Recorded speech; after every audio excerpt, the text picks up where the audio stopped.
have spent my entire life either at the schoolhouse, on the way to the schoolhouse, or talking about what happens in the schoolhouse. Both my parents were educators. My maternal grandparents were educators. And for the past 40 years, I've done the same thing. And so needless to say, over those years, I've had a chance to look at education reform from a lot of perspectives. Some of those reforms have been good, some of them have been not so good. And we know why kids drop out. We know why kids don't learn. It's either poverty, low attendance, negative peer influences. We know why. But one of the things that we never discuss, or we rarely discuss, is the value and importance of human connection. Relationships. James Comer says that no significant learning can occur without a significant relationship. George Washington Carver says all learning is understanding relationships. Everyone in this room has been affected by a teacher or an adult. For years, I have watched people teach. I have looked at the best and I've looked at some of the worst. A colleague said to me one time, they don't pay me to like the kids. They pay me to teach a lesson. The kids should learn it. I should teach it. They should learn it. Case closed. Well, I said to her, you know, kids don't learn from people they don't like.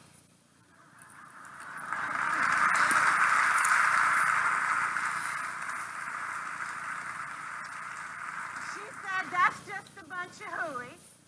And I said to her, well, your year is going to be long and arduous, dear.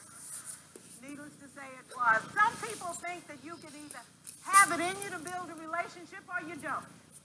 I think Stephen Covey had the right idea. He said you ought to just throw in a few simple things, like seeking first to understand as opposed to being understood. Simple things like apologize.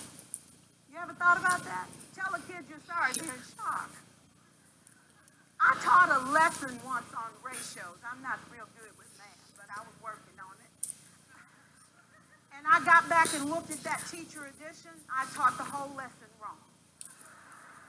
So I came back to class the next day and I said, look, guy, I need to apologize. I taught the whole lesson wrong. I'm so sorry. I said, that's okay, Miss Pierson. You were so excited. We just let you go.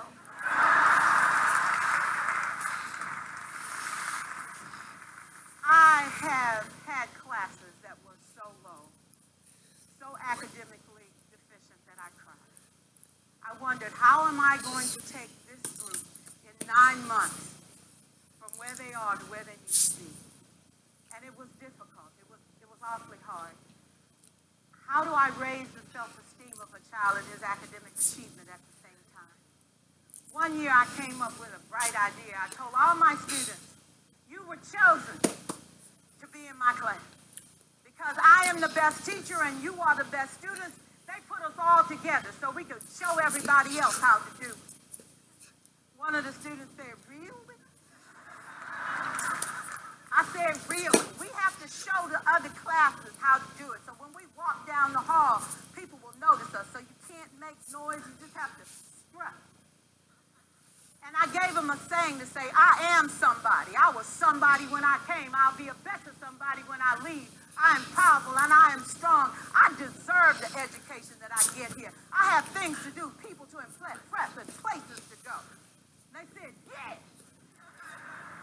You say it long enough, it starts to be a part of you.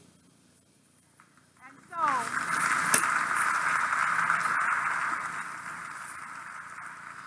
I gave a quiz, 20 questions. Student missed 18. I put a +2 on this paper and a big smiley face. He said, Miss Pierson, is this an F? I said, yes. He said, then why'd you put a smiley face? I said, because you on the roll.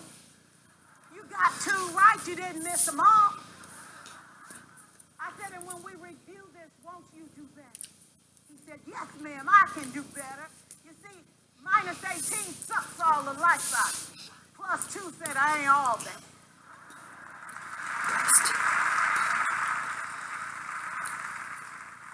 For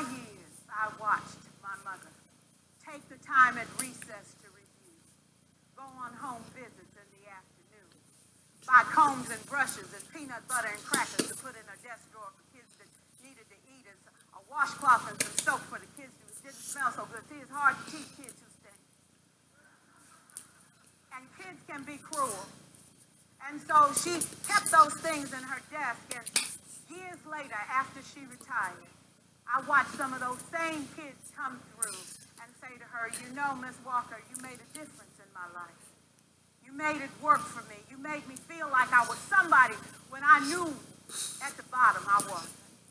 And I want you to just see what I've become. And when my mama died 2 years ago at 92, there were so many former students at her funeral. It brought tears to my eyes, not because she was gone, but because she left a legacy of relationships that could never disappear. Can we stand to have more relationships? Absolutely. Will you like all your children? Of course not. And you know your toughest kids are never absent. Never. You won't like them all, and the tough ones show up for a reason. It's the connection. It's the relationship. And while you won't like them all, the key is they can never, ever know. So teachers become great actors and great actresses, and we come to work when we don't feel like it, and we listen to policy that doesn't make sense, and we teach anyway. We teach anyway because that's what we do. Teaching and learning should bring joy. How powerful would our world be if we had kids who were not afraid to take risks, who were not afraid to think, and who had a champion? Every child deserves a champion, an adult who will never give up on them, who understands the power of connection and insists that they become the best that they can possibly be. Is this job tough? You betcha. Oh God, you betcha. But it is not impossible. We can do this. We're educated. We're born to make it. Thank you so much.